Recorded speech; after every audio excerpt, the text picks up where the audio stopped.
I've known John a long time. I knew John when he was an ordinary, busy businessman. Now he's still a busy man.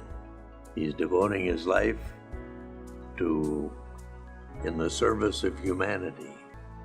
Here's a guy that has taken substantially all of his assets and deployed them into a foundation for the sole purpose of changing lives.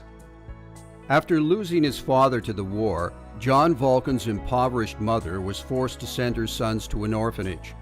John eventually escaped East Germany and emigrated to Canada with less than $100 in his pocket. He took advantage of every opportunity, rising from dishwashing to acquiring real estate to finally building a furniture empire, which he sold, donating his personal wealth to help others.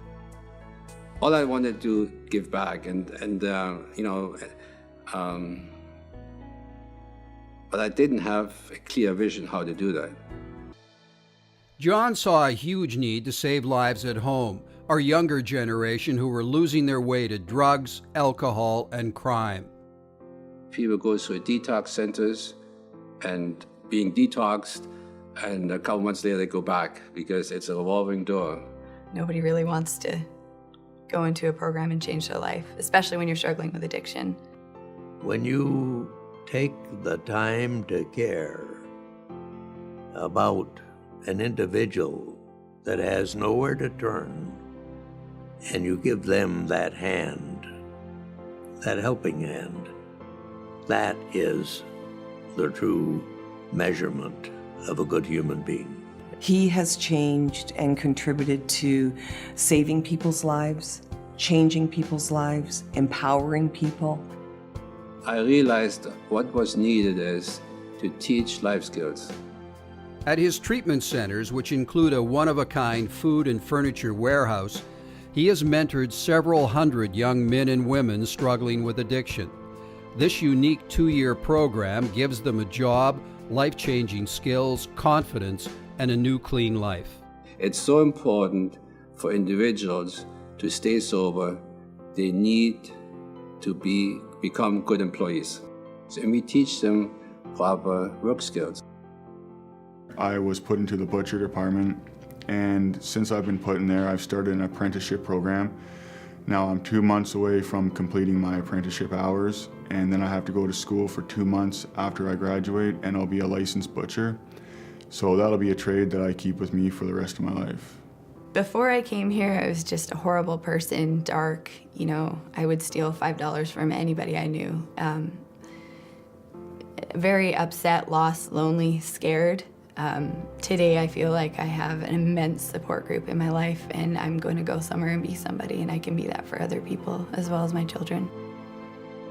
If I hadn't found the John Volken Academy, if I was lucky, I'd be sitting in jail right now, but I'd probably be dead. So the academy has helped me find my soul again. It's hard for me not to get emotional when talking about John because of what he's done for me, and just seeing it with everyone else that's in the program.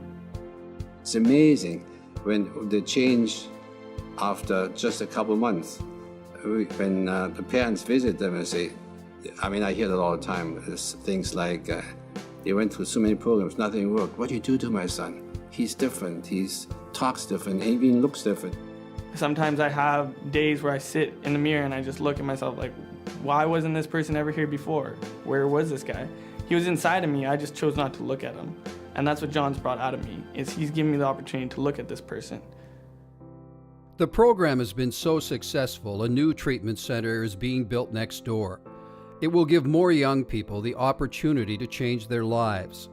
They will live here and, like so many before them, be given the chance to acquire the needed life skills to maintain permanent sobriety. But despite his success, the founder of the John Volken Academy wonders if he has done enough. Something drives me to say, look, you got to do something, you got to do better. There's so much work to do. But I also realize you can solve the world's problem. All you can do is make it a better place because of you. I feel like someday we stand before God.